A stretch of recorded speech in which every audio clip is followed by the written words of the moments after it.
आप सभी को मेरा प्रणाम।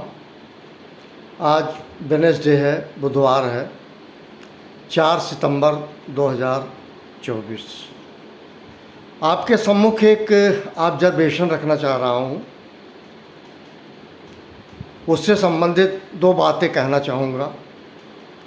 जब किसी से सामने मिलकर या मोबाइल पे या कम्युनिकेशन का जो भी तरीका है, हम जब अप्लाई कर रहे हैं, हम जब रूबरू हो रहे हैं किसी से, किसी भी तरह से, उसमें दो बातें मुझे अच्छी तरह से याद आती हैं। एक तो ये है, brevity is the soul of wit, संक्षिप्तता में बुद्धि की आत्मा बसती है।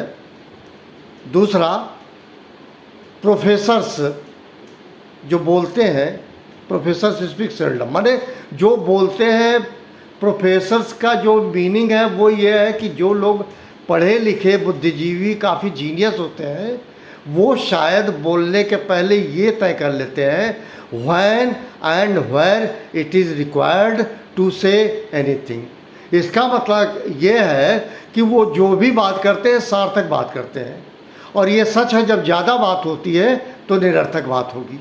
तो क्या करना चाहिए? मेरे हिसाब से इस बात को थोड़ा समझना पड़ेगा सभी को कि हम जिनसे बात करते हैं, जितनी भी बात करें सार्थक करें, ताकि न उसका समय बर्बाद हो न मेरा समय बर्बाद हो।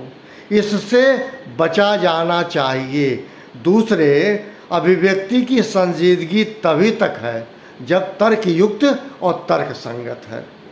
इसलिए मेरा आप सभी से विनम्र निवेदन है कि जब कभी भी किसी से भी आप बात करें, अवश्य करें, ज़रूर करें।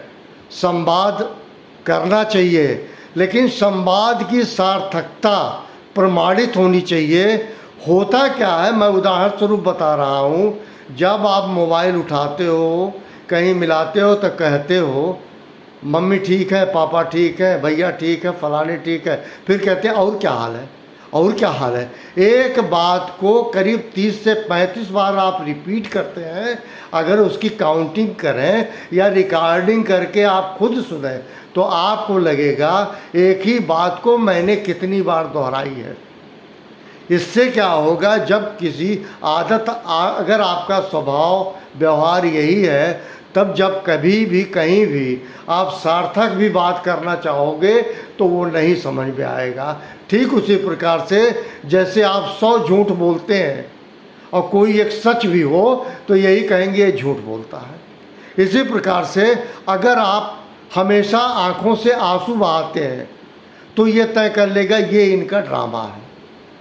ऐसे बहुत सारे, मैं प्रासंगिक बात कह रहा हूँ। मेरा सिर्फ ये कहना था, सभी लोग अवश्य फोकस करें। जब कभी भी मोबाइल उठाएं, मोबाइल पे बात करें, ये तय कर लें हमें कितनी बात करनी है, और जितनी भी बात करें उस अभिव्यक्ति का रिपीटिशन, मतलब दोहराया ना जाए, शब्दों को ना दोहराया जाए। इसका अगर आप ध्यान रखेंगे तो आपको काफ़ी सुखद अनुभूति होगी। ये सही बात है। जैसे आपको बताएं, असभिलाष नगर सब काहूँ, कह कह सुता हृदय दाऊँ, को न कुसंगत पाए न साई, राय न नीच मते चतुराई। अयोध्या कांड में श्री गोस्वामी तुलसीदास ने ये बात कही थी। इस बात पे मैं उससे कुछ और जोड़ रहा हूँ। कुंवरी जो है, कैकेयी अपने मायके से लाई थी, और कुंवरी सेवादार थी जिसको मंत्रा कहते हैं, वो उनका हाथ पैर दबाती थी।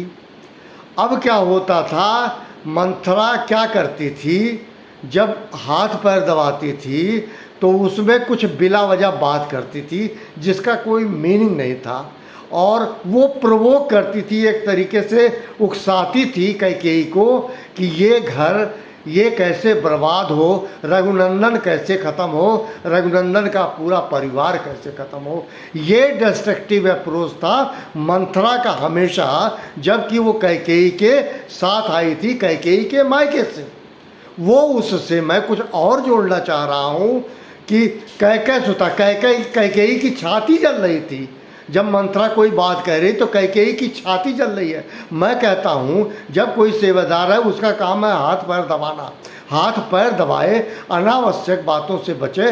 उससे मैं आज लिंक कर रहा हूँ कलयुग में, वो था मामला त्रेता का, मैं कलयुग में कह रहा हूँ अगर आवश्यक ना हो, यदि बहुत आवश्यक ना हो तो अभिव्यक्ति नहीं करनी चाहिए मेरे हिसाब से।